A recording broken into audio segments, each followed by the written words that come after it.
باللہ من الشیطان الرجیم بسم اللہ الرحمن الرحیم السلام علیکم۔ امید ہے جی آپ سب خیریت اور عافیت کے ساتھ ہوں گے۔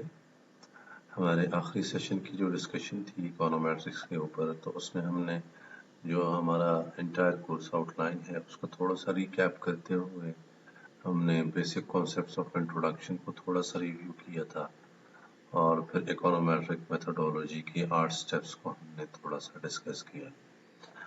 اس کے بعد ہم نے ریگریشن انالیسس اٹ سیلف کیا ہوتا ہے، ڈیپینڈنٹ اور انڈیپینڈنٹ ویریبلس کے درمیان کا ریلیشن شپ، پھر ریگریشن اور کوریلیشن کے درمیان کا ڈفرنس، ڈیٹا کی ڈفرنٹ ٹائپس اور میجرمنٹ اسکیلس کے اوپر ہم نے بات کی تھی۔ تو یہ یہاں تک یہ 6 میجر ایریاز تھے جن کے اوپر ہم نے جنیریکلی تھوڑا سا ریکیپ اور ریویو کرنے کی کوشش کی تھی اپنے آخری سیشن میں ان تمام کے تمام بیسک کانسیپٹس کو۔ تو آج کا سیشن ہمارا چونکہ آخری سیشن ہے اکانومیٹرکس کے اس بیسک لیول کے فرسٹ کورس کا، سو اس میں چاہوں گا کہ جو ریمیننگ پورشن ہمارا رہتا ہے اس کو ہم تھوڑا سا جنیریکلی ریویو کر لیں۔ اس ریمیننگ پورشن میں جو سب سے امپورٹنٹ ایریا ہے سو فار جو ابھی ہم نے ریویو کرنا ہے وہ ہے او ایل ایس کی ٹیکنیک اور اس کی major assumptions. Ordinary least square جو ہے یہ وہ بنیادی ٹیکنیک ہے جو کہ ریگریشن کی جو پیرامیٹرز ہیں بیٹا 1 اینڈ بیٹا 2 ان کی ایسٹیمیشن کے لیے استعمال ہوتی ہے، اور آرڈنری لیسٹ اسکوئر کی جو بنیادی چیز ہے ہم نے بہت ڈیٹیل کے ساتھ یہ ود ایگزامپلز بھی ڈسکس کی تھی that sum of error terms should be equal to 0، اور او ایل ایس جو ہے وہ ایسٹیمیشن کرتا ہے in which we can find out that جو square of sum of error terms ہے وہ ہوگا as minimum as possible۔ سو اس assumption کی بنیاد پہ او ایل ایس ایسٹیمیشن کرتا ہے، اور او ایل ایس کی 10 بنیادی assumptions ہیں۔ ان میں پہلی assumption کیا ہے؟ Linear model regression model should be linear in parameters، جیسے یہ لکھا ہے y is equal to beta 1 plus beta 2 xi plus by۔ تو یہاں پہ آپ بیٹا 1 اور بیٹا 2 کی جو پاورز ہیں وہ آپ کو 1 نظر آئے گی۔ ایسا نہیں ہوگا کہ beta 1 square plus beta 2 square xi plus by، اس ٹائپ کا ماڈل جو ہے وہ ایل ایس ایسٹیمیٹ نہیں کرے گا۔ The second important assumption is about x values are fixed and repeated sampling۔ یہاں پہ اگر آپ اپنی میموری ریکال کریں تو ہم نے انکم کی کلاسز کی بات کی تھی۔ ایک ایسی کلاس آف سوسائٹی ہے جس کی $70 انکم ہے، اس $70 کی انکم میں 13 لوگ ہیں مثال کے طور پہ جن کی کنزمپشن کے پیٹرنز کو دیکھا گیا، پھر $90 کی انکم ہے تو 15 لوگ جو ہے وہ کنزمپشن کے پیٹرنز کا ڈیٹا جو ہے وہ پرووائڈ کرتے ہیں، اور سملرلی $110 ہیں اگر انکم منتھلی، تو منتھلی کنزمپشن جو ہے وہ فار ایگزامپل 20 فیملیز کی جو ہے وہ پرووائڈ کی جاتی تھی۔ سو یہ وہ بیسک ایگزامپل تھی جس کی بنیاد پہ ہم نے انکم اور کنزمپشن کے فنکشن کی کلاسیفیکیشن کر کے اسٹیمیشن کی تھی۔ So based on fix values of x جو ہے جو کہ ریپیٹڈ سیمپلز میں بھی فکس ہوں گی۔ انکم کی کلاس جو ہے وہ $90 یا $100 یا $110 ہی ہونی ہے، لیکن جو اس کیس میں 13 15 یا 20 ریسپیکٹیو کمپنیز کو چینج کر جو انڈیویجولز ہیں ان کو چینج کر لیا جائے تو کنزمپشن کا پیٹرن الگ ہو سکتا ہے، انکم کی کلاس وڈ ریمین سیم۔ سو یہ مطلب ہے ریپیٹڈ سیمپلز کا۔ تو یہ دوسری بنیادی ایزمپشن تھی جس کو ہم نے ڈسکس کیا تھا۔ Third assumption is zero mean value of the disturbance۔ By default جب ہم او ایل ایس کے تھرو جو ہے وہ اسٹیمیشن کرتے ہیں تو expected value of error term while giving the fixed values of x should be exactly equal to 0۔ sum of error terms would be equal to 0 تو اس کا mean by default جو ہے وہ 0 ہو جائے گا۔ homoscedasticity or equal variance، اس کا مطلب یہ ہے کہ جو variance ہے error terms کا while giving the fixed values of x this should be something constant۔ ऐसा ना हो हर वैल्यू ऑफ एक्स के लिए वेरिएंस कांस्टेंट होना चाहिए। अगर ये कांस्टेंट नहीं है तो this is the situation of this is the situation of heteroscedasticity. तो हेटेरोस्केडास्टिसिटी नहीं होनी चाहिए, होमोस्केडास्टिसिटी होनी चाहिए। बहुत डिटेल के साथ हमने इस चीज़ को जो है वो डिस्कस किया और हमने ये समझने की कोशिश की कि हेटेरोस्केडास्टिसिटी इटसेल्फ क्या है, हम उसको डिटेक्ट कैसे कर सकते हैं और डिटेक्शन के बाद उसकी रेमेडीज क्या हैं अगर हेटेरोस्केडास्टिसिटी का मसला होता है तो ये चौथी इम्पॉर्टेंट assumption थी। Fifth important assumption was about no autocorrelation between the disturbance terms. That is covariance between error term I and error term j while giving the fixed values of xi and xj. This should be exactly equal to 0. इनके दरमियान कोई correlation नहीं होना चाहिए, which means that covariance इनके दरमियान जो है वो 0 होना चाहिए। इसका मतलब ये है कि जो previous in case of specifically in case of time series data previous values का आने वाली वैल्यूज के ऊपर इम्पैक्ट नहीं होना चाहिए। अगर उनके दरमियान कोई इम्पैक्ट है और कोई रिलेशनशिप एग्जिस्ट करता है तो this would be the indication of serial correlation. ये auto correlation time series data में होती है, हेटेरोस्केडास्टिसिटी जो है वो आप क्रॉस सेक्शनल डेटा उसमें होती है। सो ऑटो कोरिलेशन को भी similarly in context of special case हमने इटसेल्फ ऑटो कोरिलेशन क्या है ये समझा, फिर उसको आइडेंटिफाई करना, डायग्नोज करना, रीजंस क्या हैं, किसकी वजह से ऑटो कोरिलेशन का प्रॉब्लम होता है और उसके कॉन्सिक्वेंसेस क्या होते हैं और उसको डिग आउट करना है कि ऑटो कोरिलेशन का इशू है या नहीं है थ्रू द टेक्निक ऑफ विल्टर वाटसन अप्रोच। और फिर इसी तरह हमने और भी बहुत सी डिफरेंट टेक्निक्स को डिस्कस किया था in context of auto correlation. तो ये हमारी पांचवी बुनियादी assumption थी OLS की। Next assumption is about zero covariance between error term and xi. इसका मतलब ये है कि जो रिलेशनशिप है between the error term and xi, this should be equal to zero. वजह अगर error term और independent variable का आपस में रिलेशनशिप होगा तो इसका मतलब है all of the other variables that may be considered as a proxy in the form of error term would not be properly considered as a proxy because उसका भी relationship independent variable के साथ exist कर सकता है। Seventh assumption was about the number of observations n must be greater than the number of parameters to be estimated. Beta 1 और beta 2 अगर दो हैं तो कम से कम 3 observations जरूरी हैं x और y की ताकि बीटा 1 और बीटा 2 properly estimate किए जा सके। Variability in x variables. X values जो हैं should not be same in a sample. X values जो हैं उनका variable must be a finite positive number. Variance जो है वो positive होना चाहिए। Next assumption is about regression model is correctly specified. Specification की गलती नहीं होनी चाहिए। ये specification की गलती जो है ये chapter number 13 है probably इंशाल्लाह। तो I would request कि इंशाल्लाह आपका next semester में से Econometrics 2 का जो कोर्स होगा उसमें आप इसको डिटेल के साथ डिस्कस करेंगे कि स्पेसिफिकेशन की बायसनेस की टेस्टिंग के लिए क्या क्या मैकेनिज्म्स और वे आउट्स हैं। 10वीं assumption जो है वो मल्टी कोलिनियरिटी नहीं होनी चाहिए इसके अकॉर्डिंग है। और तो मल्टी कोलिनियरिटी क्या है, relationship between independent variables x1 और x2 दो इंडिपेंडेंट वेरिएबल्स हैं, उनके दरमियान रिलेशनशिप नहीं होना चाहिए। अगर उनके दरमियान रिलेशनशिप एग्जिस्ट करता है तो this is an indication of multi collinearity. इस कॉन्सेप्ट को भी हमने बहुत डिटेल के साथ डिस्कस किया कि मल्टी कोलिनियरिटी क्या है, रीजंस और कॉजेज क्या होते हैं, उसके कॉन्सिक्वेंसेस क्या हैं, मल्टी कोलिनियरिटी की डिटेक्शन की टेक्निक्स क्या हैं, और अगर मल्टी कोलिनियरिटी डिटेक्ट हो जाए तो what are the possible remedies that are available to us to eradicate or to alleviate the problem of multicollinearity out of data। और ये specifically associated है multiple regression models के साथ। तो ये हमने 10 बुनियादी assumptions थी जिनको हमने डिस्कस किया था। उसके बाद हमने जी जो बुनियादी चीज़ थी हम एस्टिमेशन की तरफ गए।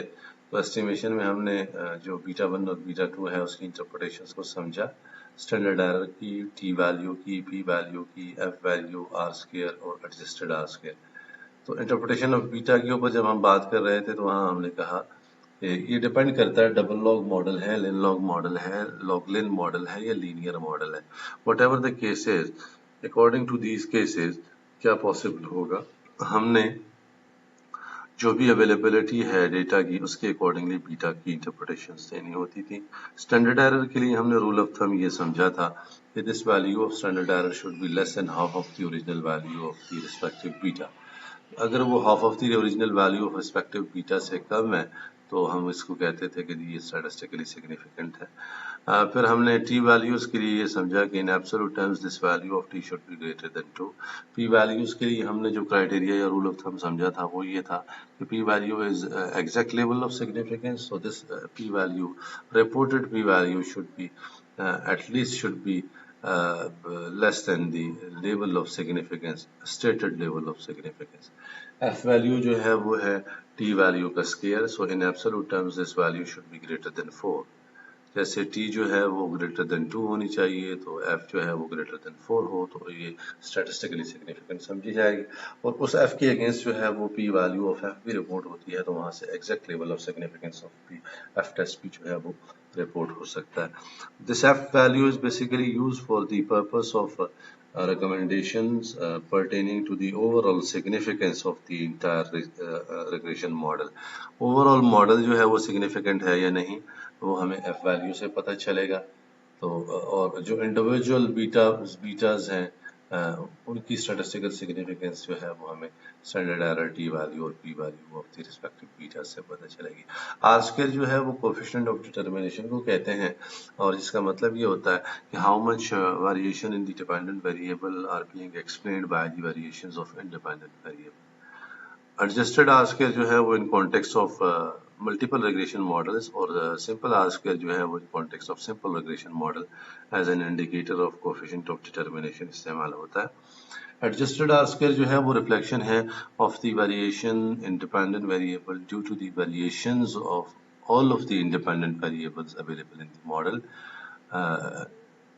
जिसमें हम बाइफरकेट नहीं कर पा सकते कि ड्यू टू विच वेरिएबल कितनी परसेंटेज ऑफ वेरिएशन जो है वो डिपेंडेंट वेरिएबल में एक्सप्लेन हो रही है due to the variations of independent variable. ये कलेक्टिवली हमें बताएगा कि डिपेंडेंट वेरिएबल में कितनी वेरिएशंस हो रही हैं due to changes in the variations या वेरिएशंस ऑफ इंडिपेंडेंट वेरिएबल्स, ना कि एक simple variable. So based on these estimations and general interpretations of these facts and figures, हमने हाइपोथेसिस टेस्टिंग की बात की। हाइपोथेसिस टेस्टिंग को हमने दो कॉन्टेक्स्ट में देखा, नल हाइपोथेसिस क्या होता है, अल्टरनेट हाइपोथेसिस क्या होता है, वन टेल टेस्ट और टू टेल टेस्ट कहाँ पे एप्लीकेबल होते हैं।